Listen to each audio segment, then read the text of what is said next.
Joylisses täältä Foxy Vixens Beauty Parlourista, moi! Mä oon täällä taas Glampassador Glottan kanssa. Tällä videolla käydään läpi, mitä kaikkia tarvikkeita tarvitaan, kun tehdään tämmöisiä vintage-kampauksia. Ja ylipäätänsä se, että mitkä auttaa sua, kun sä teet näitä vintage-kampauksia. Eli aloitetaanpa. Ensinnä tietysti täytyy tehdä kampauspohja. Elikkä mä käytän kaikista mieluiten näitä patukoita. Mulla on eri kokoisia patukoita, eri kohtiin hiuksia. Ja myös semmoisilla pehmorullilla pystyy tekemään. Mä oon kokeillut niitä, mulle ne ei toimi. Mulle nämä patukat toimii kaikista parhaiten. Sitten lisäksi tarvitaan jaotteluun kampa, piikkikampa. Eli jolla saadaan tehty ne oikein kokoiset jaottelut niihin patukoihin. Ja sitten aukikampaukseen tai aukiharjaukseen tarvitaan harja. Se on tänne mun tukka. Elikkä tää on antistaattinen tämmönen piikikäs harja. Tää on hyvä siitä, että tää menee niiden kaikkien hiuskerrosten läpi. Eli on riittävän pitkät piikit. Vaihtoehtoisesti voi käyttää ihan pelkästään tämmöstä. Tää on Siankara Nylon tämmönen tyynyharja. Niin, Tämmöisellä pystyy myös hoitamaan sen aukikampauksen ihan kokonaan. Lisäksi tarvitaan hiusten jaotteluun siksi aikaa, kun halutaan osa hiuksista pois tieltä, niin tämmöisiä perhosklipsejä.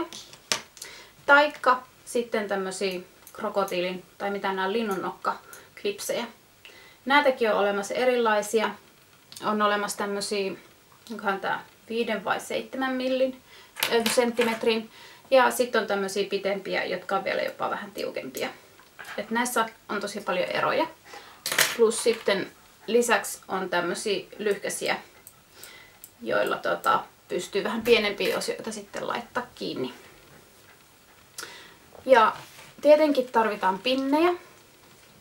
Mielellään oma hiuksen värisiä, jotta ne saadaan mahdollisimman hyvin piilotettua.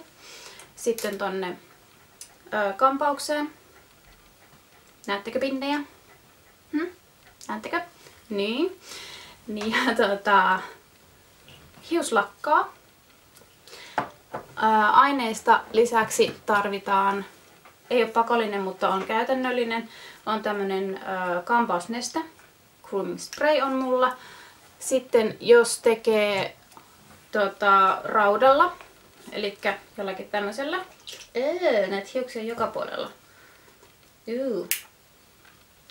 Eli jos tekee kuumalla laitteella, niin pitää olla sitten jonkunlainen lämpösuoja.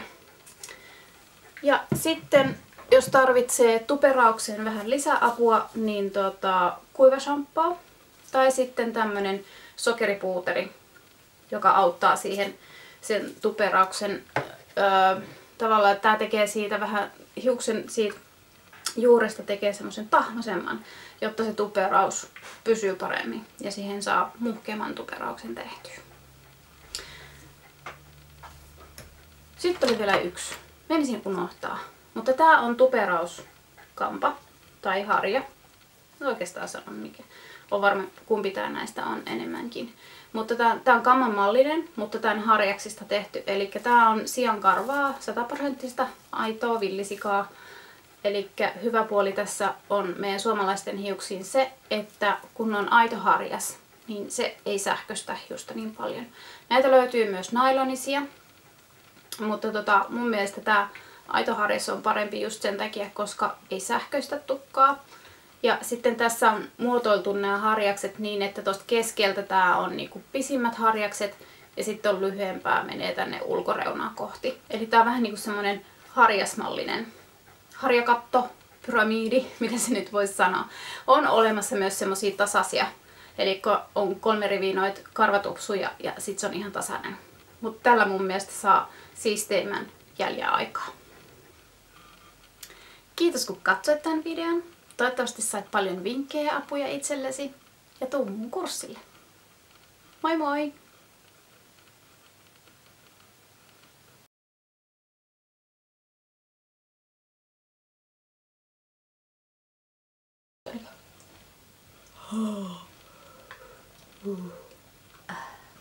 Eli Victory-rolleista.